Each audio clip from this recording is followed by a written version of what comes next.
on avait un preneur d'otage retranché qui retenait sa fille en otage et qui tournait autour du pot. On avait du mal à comprendre ce qui se passait, comprendre quel était le fond de son problème, mais il refusait de sortir. Et il menaçait sa jeune fille. Et donc on a dû trouver un moyen de lui faire accepter qu'on comprenait son point de vue. Et j'ai utilisé ce qu'on appelle l'effet Barnum, c'est-à-dire que j'ai utilisé une acception générale, quelque chose dont je pense qu'il va le prendre comme une de ses vérités, en lui disant voilà, je sais que vous avez vécu certainement des choses très difficiles, je sais que dans votre vie, vous avez vécu des injustices.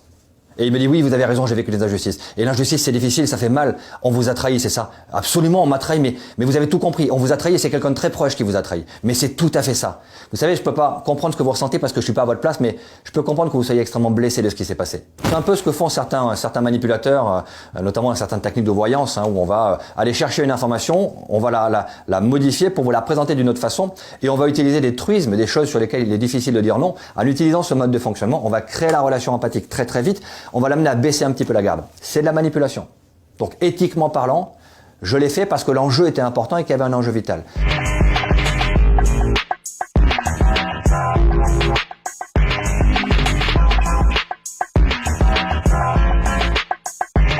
Alors une belle négociation, c'est 80% de préparation et 20% d'agilité, 20% d'improvisation organisée.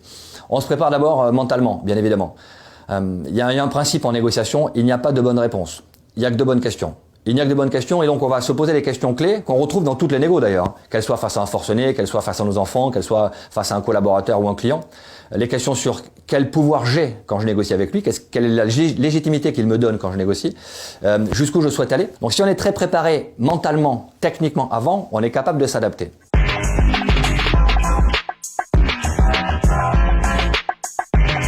À certains moments, il y a des sujets qui sont négociables, qu'on peut discuter, sur lesquels on peut transiger, et d'autres qui ne sont pas négociables, sur lesquels on ne va pas revenir. C'est important de commencer en ayant en tête les sujets qui ne sont pas négociables.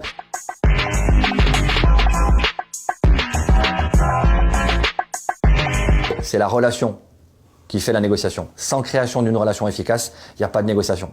Et un des éléments de la relation efficace, c'est la confiance. C'est le sujet fondateur de tout un tas de situations, et notamment en négociation. Pas de confiance, pas de relation, pas de négociation possible. On peut négocier avec n'importe qui, même avec un terroriste, même avec un criminel. Il faut qu'il y ait un minimum de rapport de confiance.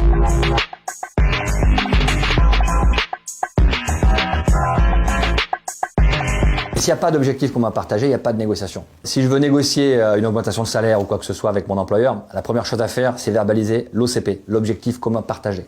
Quel objectif vous avez et quel objectif lui a à vous avoir dans l'équipe et à travailler dans l'équipe. C'est-à-dire que vous avez tous les deux intérêt à trouver une solution. Ça paraît tout bête, mais la verbalisation de l'objectif commun partagé, c'est ce qui permet de passer de la compétition, c'est-à-dire un gagnant et un perdant, à la coopétition. Qu'est-ce qu'on va gagner ensemble ? En chacun faisant un pas vers l'autre et en trouvant le moyen d'arriver à un accord qui satisfait chacun d'entre nous.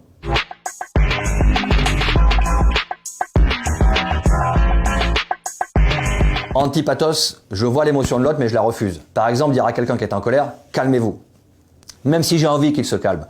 Lui dire calmez-vous, c'est nier le droit qu'il a à être en colère. Donc face à quelqu'un qui est en colère, on accepte son émotion. Écoutez, je peux comprendre que vous soyez en colère au vu de la situation, mais je ne peux pas vous laisser me parler sur ce ton. C'est-à-dire que je dissocie l'émotion du comportement.